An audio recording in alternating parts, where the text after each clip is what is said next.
Le 7 février 2252. Comme tous les terriens, je n'oublierai jamais cette date. J'étais en train de couper mon gazon à l'aide de mon drone à laser verticaux standard dans ma banlieue tranquille de Laval 4.5. C'était une superbe journée. Une journée qui donne envie de ne pas se brancher dans la matrice de divertissement et de juste aller promener les droïdes dans la naturosphère. Eh bien, c'est ce jour-là que la flotte de Myriade a percé nos défenses. Depuis, la Terre a été évacuée et les survivants doivent lutter pour leur existence. Préparez-vous au conflit qui définira l'avenir de notre espèce, car aujourd'hui on apprend à jouer à Vanishing Stars.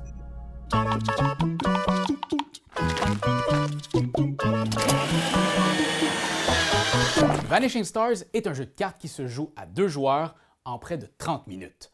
Chaque joueur prend le contrôle d'une faction et de sa flotte, représentée par un deck de 30 cartes. Dès qu'un des joueurs a réussi à retirer tous les points de défense du commandant ennemi, il gagne! Ça semble simple, mais oh, attention! Vanishing Stars est un puzzle de déplacement tactique qui va vous demander de trouver une façon de déplacer vos troupes au fond des lignes ennemies. Laissez-moi lancer le programme d'explication. Vous allez tout comprendre. Lancement de la mise en place. Ben voyons. Mise en place. Bon. Placez le tapis de jeu au centre de la table. Chaque faction peut placer son deck ici. Les cartes défaussées se retrouveront ici, dans la défausse. Chaque faction place son commandant sur cet espace. Le chiffre sur le commandant indique combien de points de défense vous possédez. Si ce chiffre atteint 0, oulala, les carottes sont cuites. Au début de la partie, chaque joueur reçoit 3 points d'impactite. C'est en dépensant cette ressource que vous pourrez mettre des cartes en jeu. Les 2 joueurs mélangent ensuite leur paquet et piochent cette carte. Avant de commencer, chaque joueur qui n'est pas satisfait de sa main de départ peut remettre des cartes dans son deck, le mélanger à nouveau et piocher de nouvelles cartes pour compléter sa main à cette carte. Il peut faire ceci une seule fois. C'est ce que nos ancêtres appelaient un mulligan. Déterminez un premier joueur à l'aide de la méthode de votre choix. Le deuxième joueur prend la carte sphère de singularité en main. Vous êtes maintenant prêt à jouer, misérable sac de viande. Hey! Oups, je veux dire, cher ami humain. Oups, I'm out. See ya! Bon, le jeu maintenant est relativement simple. À tour de rôle, vous allez procéder à un tour de jeu. Un tour se déroule en 7 étapes. Étape numéro 1, piochez une carte. Étape numéro 2, récupérez 4 impactites. Notez que vous avez une limite de 8 impactites en banque et que cette étape est sautée lors du premier tour de jeu. Étape numéro 3, phase de déplacement. Les cartes déjà en jeu peuvent bouger jusqu'à la hauteur de leur valeur de mouvement. Celle-ci est indiquée ici dans le losange sur la carte. Les déplacements sont faits de manière orthogonale. Haut, bas, gauche, droite. Pas de diagonale, OK? Ça briserait le continuum spatio-temporel, puis ça, on veut pas ça. Outre cela, vous pouvez passer à travers une carte alliée sans coût supplémentaire tant que votre mouvement se termine sur une case libre. Notez que certaines cartes peuvent se déplacer furtivement. Elles sont donc placées face cachée. Dans ce cas, leur valeur de déplacement est de 2 par défaut. Si une carte furtive finit son déplacement adjacente à une carte ennemie, vous devez la retourner. Étape numéro 4, phase d'action. C'est à ce moment que vous pouvez jouer des cartes de votre main. Payez leur coût en impactite indiqué en haut à droite de la carte et mettez-la en jeu dans votre ligne de front, la première ligne devant vous. Certaines cartes peuvent débuter ailleurs, mais règle générale, mettez ça devant vous. Étape numéro 5, bataille de flotte. Lors de cette phase, toutes les cartes de faction opposées adjacentes s'infligent du dégât simultanément. Les dégâts des armes de votre unité sont représentés par ces chiffres aux 4 côtés de la carte. Pour être détruite, une carte doit recevoir, du même coup, un nombre de dégâts égal ou supérieur à sa valeur de défense, le chiffre sur ce petit bouclier. Par exemple, mon CS Mother sort complètement indemne d'un affrontement avec ce dynamante attaquant de ce côté, parce que son 3 de dégâts n'arrive pas à la cheville de mon 6 de défense. Mais si mon adversaire réussit astucieusement à placer ses cartes ainsi, le 5 de dégâts cumulé à ce 2 dégâts réduit mon vaisseau en pièces. Et en plus, le 3 d'attaque de mon vaisseau est insuffisant pour emporter un ennemi avec moi dans ma défaite. Bien joué, Dynamante!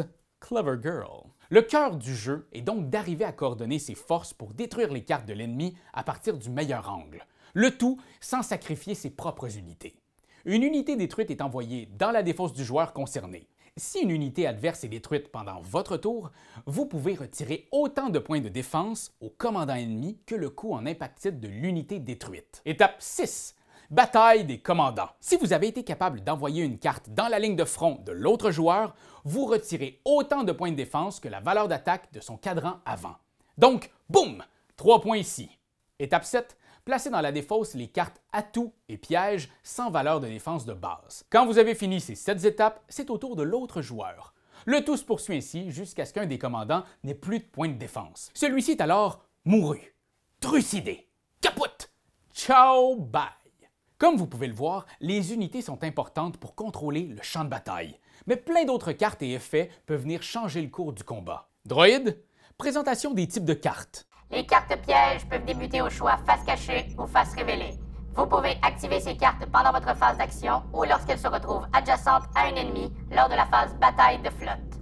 Ces cartes sont de vraies mines qui vont compliquer les déplacements de votre ennemi s'il veut essayer de les éviter. Les cartes atouts peuvent la plupart du temps être jouées sur n'importe quelle case libre. Leurs effets s'appliquent dès que vous les mettez en jeu. Ça peut être des bonus pour vous, elles peuvent aussi nuire à votre ennemi en lui envoyant du dégât, lui imposant des contraintes, etc. Les cartes équipement vont améliorer de façon permanente une de vos unités. Placez la carte sous l'unité que vous souhaitez affecter. Attention, les équipements sont codifiés par taille. Une amélioration imposante doit être jumelée à une unité de la même taille. Ces informations se retrouvent juste ici, en dessous du nom du vaisseau. Merci beaucoup. Il y a aussi une poignée de termes techniques que vous retrouverez sur vos unités. Les cartes avec le mot-clé production vous permettent de placer vos unités qui entrent en jeu sur une case adjacente à la carte avec cette faculté, plutôt que sur votre ligne de front. Les types de cartes instinctifs infligent leurs dégâts avant la résolution des autres attaques. Elles peuvent donc anéantir leur cible avant que celle-ci ne réagisse. Les unités avec le terme « entrant » peuvent bouger dès qu'elles arrivent en jeu. Les cartes poussées peuvent bousculer les cartes dans leur chemin et prendre leur place. Oui, merci, robot, ça va. Vous l'aurez compris, il y a plusieurs pouvoirs uniques qui rendent chaque unité, même la plus simple, indispensable à votre plan de bataille. Vous trouverez la définition de chaque terme dans le livret. Cette méthode d'apprentissage est douloureusement archaïque. Oui, bon. Et n'oubliez pas, chaque unité perdue est un outil de moins dans votre arsenal, parce qu'une fois arrivé au bout de votre paquet, vous devez vous débrouiller avec ce qu'il vous reste en main. Vanishing Stars est un casse-tête tactique, une danse savante entre deux adversaires cherchant la faille pour frapper au cœur de l'ennemi. Droïde, un conseil avant de laisser nos amis vivre leur conquête? Soumettez-vous aux machines. Nous sommes l'unique avenir possible pour votre espèce. La suite logique. Votre seul et dernier espoir. Oh, droïde, toi là, arrache-toi pas pour que je te débranche, hein? Aidez-moi.